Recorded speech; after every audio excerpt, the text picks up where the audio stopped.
Ladies and gentlemen, please welcome Tommy Smith. I lived through Dr. King's days. Dr. Martin Luther King, in fact, was murdered just a few months before I stood on the victory stand in 1968.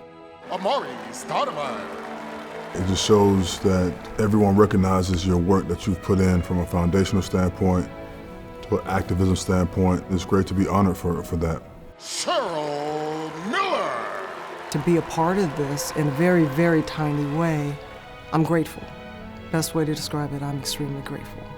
I think the real heroes for me was in this museum and the sacrifices and the commitments these people made was humbling. Walking out on that balcony was powerful. A loud register rang out. You feel the energy of that day and this tragic thing that happened. To experience this now with Amari Stoudemire and Tommy Smith puts a lot of things in perspective. Certainly, it aroused my insides because I lived these things. And I looked at the little children who were standing with me, dealing with the same matter of fact. Just don't give up. Do not give up.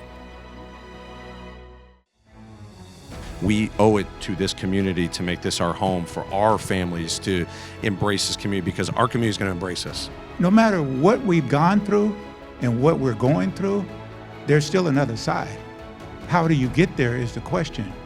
And in order for us to come together as people, we have to be bubble busters.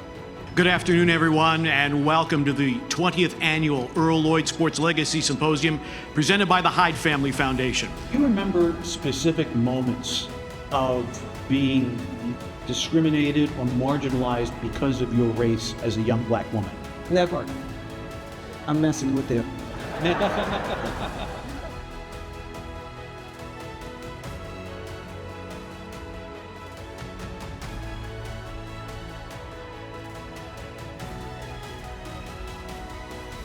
Being able to play on that day in Memphis is second to none. It's a big deal for everybody.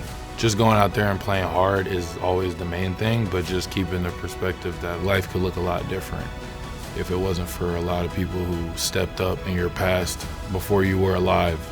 It's important to not take that for granted. So playing hard is your way of expressing that.